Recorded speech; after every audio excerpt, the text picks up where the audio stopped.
actually going to help you lose weight and what's actually just wasting your money.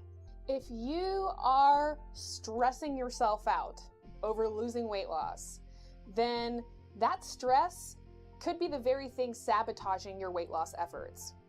Realize that when your body is stressed out, your body's going to prioritize the basic functions like immunity and digestion, and it's going to put things like fat metabolism and muscle formation on the back burner.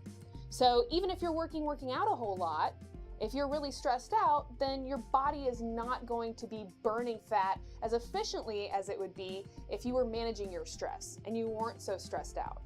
So make time for relaxation and stress relief. Another important way to keep your cortisol levels low is by eating more slowly, eating more consciously, paying attention to what you're eating rather than multitasking a million different things while you're eating and driving or eating at your desk or something like that.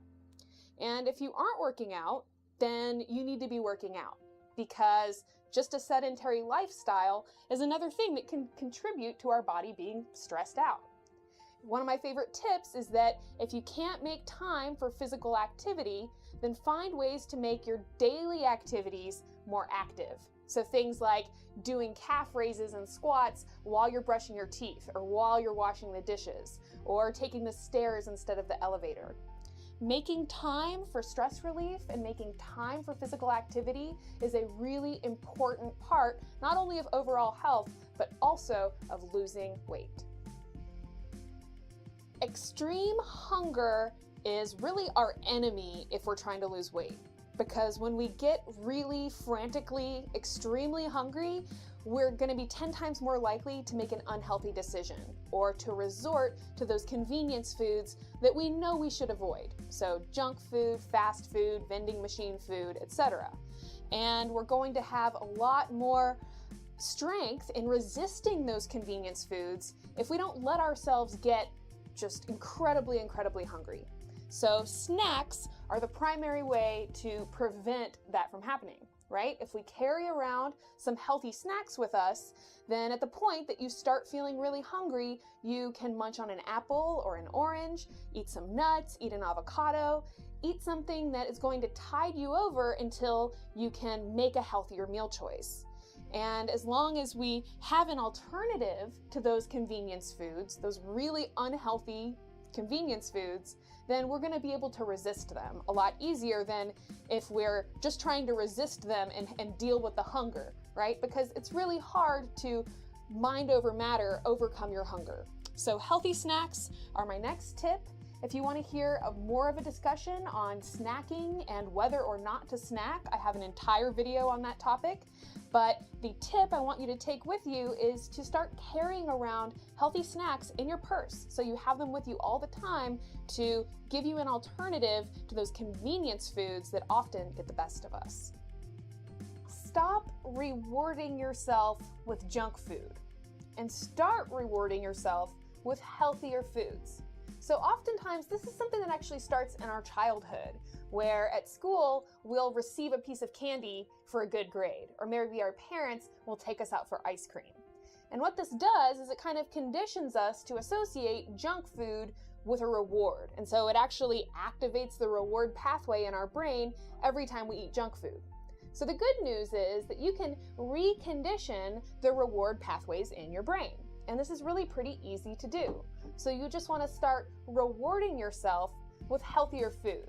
So after a long, stressful day, or after you succeed in something, you get a good grade on something, or you complete a project, reward yourself with something healthier.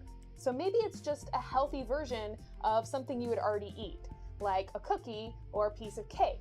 But you just want to make sure that it's not this Frankenfood, toxic sludge kind of a thing with a really long ingredient list. You can actually find cookies that are made without high fructose corn syrup, that are made without enriched flour, and that aren't these processed food, toxic sludge nightmares that I talked about earlier.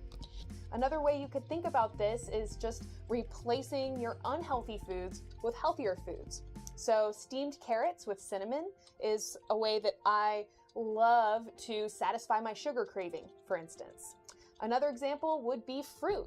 And whether you want to just eat the whole fruit by itself, or you want to have a little fruit medley or something like that, eating fruit is going to be way, way, way healthier than eating a candy bar or drinking a soda or something like that. So the more that you just start to reward yourself with healthy foods, the more that your brain will actually find healthy foods more rewarding, and you can start reversing this process of associating junk food with being a reward. So if we want to have sustainable weight loss, which is what everybody wants, right? Because nobody wants to lose the weight, gain it back, and then have to lose it again, then we're going to need to create healthy habits. And rather than going on a diet for a set period of time and then totally letting loose the minute we get off the diet, we actually want to focus on creating healthy habits that we're going to have for the long haul. And most of us would say, I'm a creature of habit. I know that I definitely feel that way. And the good thing about being a creature of habit is that once you start building these healthy habits, it'll become a habit that you won't even have to think about anymore. So rather than focusing on breaking the bad habits, we're going to focus on developing good new habits. And I'm going to encourage you to start really, really small. So something like, I'm going to replace one soda drink or one soft drink per week with a healthy beverage. And the rest you can drink your sodas, but one time per week, I'm going to replace that soda drink with a healthier drink. Or I'm going to spend 1 minute per day doing some physical exercise or doing some stress relief. And you can make those habits a little more habitual by doing them at the same time every day or doing them on the same day of the week, each week. So I just want to reiterate that the more you can give yourself reasonable goals that you can actually see yourself successfully reaching, the more you're just going to build wins. And each time you have a little win, each time you have a little success, it's going to propel you forward and motivate you to keep on going.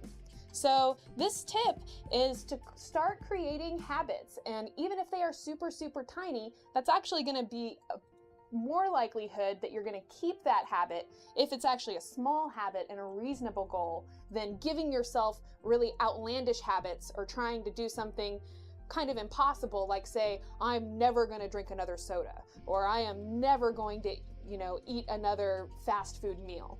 Give yourself reasonable, realistic goals, and then you'll actually reach them. In a future video, I'm going to count down the top 10 foods that are preventing you from losing weight, and I'm going to give you alternative foods that'll actually help you lose weight.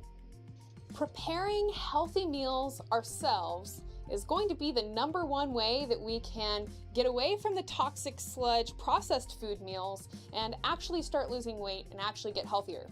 So in future videos, I'm going to take you into my stupid, easy kitchen and show you ridiculously simple, healthy meals that you can make at home. Thank you so much for watching my video today.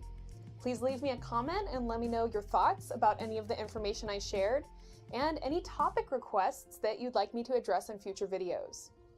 If you'd like to learn more about me and my one-on-one health coaching, you can visit KarinaRachel.com. Please be sure to subscribe to the Psyche Truth channel. We are dedicated to helping you take control of your health and happiness. We post a new video every single day. Thank you so much. Give me a thumbs up, and I look forward to